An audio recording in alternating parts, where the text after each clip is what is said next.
கீதையில் 4வது சாப்டரில் 32வது ஸ்லோகம்.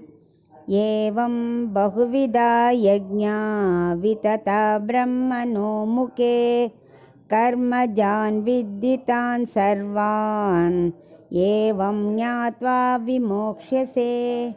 இப்போ இதுக்குள்ள அர்த்தத்தை பார்க்கலாம். மோக்ஷம் அடைய, அதாவது ஆத்ம சாட்சா்காரம் கிடைக்கிறதுக்கு என்னெல்லாம் வழின்னு இப்போ சொன்னார் இல்லையா? இந்த பல வகைப்பட்ட யஜ்ய யாகம் கர்மயோகத்தை பண்ணிடணும்னு தெரிஞ்சுக்கோ. அதுதான் ஒரே வழி. அதுதான் உனக்கு ஆத்ம சாட்சா்காரத்தை கிடைக்கும்னு சொன்னார் இல்லையா? அந்த 13 வகையான கர்மாக்கள் இருக்குது.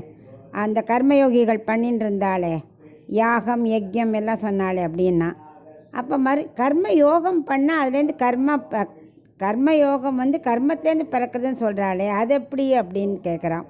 ஒன்றும் இல்லை, நித்திய நைமித்திய கர்மா தான். அதை நம்ம விடாத பண்ணணும்னு சொன்னேன் இல்லையா? அதை பண்ணிட்டு இருந்தாலே அது கர்மயோகம் ஆகிடும். கர்மயோகத்துலேருந்து நமக்கு ஆத்ம சாட்சா்காரம் கிடச்சிரும் அப்படிங்கிறார். அதனால் எந்த நிமிஷத்துலேயும் நித்திய நைமித்திய கர்மா விடவே கூடாதுங்கிறத ஸ்ட்ரெஸ் பண்ணி சொல்கிறார். அதுக்கு ஒரு உதாரணம் என்னென்னா, கங்கோத்ரி உற்பத்தி ஆகிற இடம் சின்னதாக இருக்குது.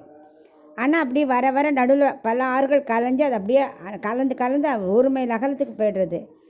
எண்டில் என்ன ஆகுது? கடலில் போய் கலக்கிறது. எவ்வளோ பெருசு, சமுத்திரத்தில் போய் கலக்கிறது. கூண்டில் ஆரம்பித்து எங்கே போய் கலக்கிறது. அது மாதிரி நித்திய நைமித்திய கர்மாங்கிறது சின்னது.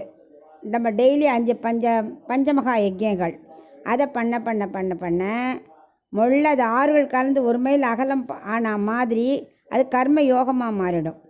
அந்த கர்மயோகம் பண்ண வர வர வர வர கடலில் கலக்கிற மாதிரி நதிகள் இது ஆத்ம சாட்சா்காரத்தையே பெற்றுக் கொடுத்துரும் அப்படிங்கிறார். இப்போது தான தர்மம் பண்ணுறேன், விடுதி கட்டலாம் அப்படிலாம் பண்ணுறான். ஆனால் ஆற்றுல ஒன்றும் பண்ணலை, நித்திய நைமித்திய கர்மா பண்ணலை, ஆற்றுல உள்ளவளை ஒழுங்காக கவனிச்சுக்கலாம், பிரயோஜனமே இல்லை. அது தான தர்மம் பண்ணி ஒரு யூஸும் இல்லை. ஸோ பஞ்சமகா யஜ்யம் பண்ணினே இருந்தால் தான் அது கர்மயோகமாக மாறி கர்மயோகத்தில் ஆத்ம சாட்சா்காரம் கிடைக்கும்னு அவனுக்கு உதாரணத்தோடு விளக்குறார்.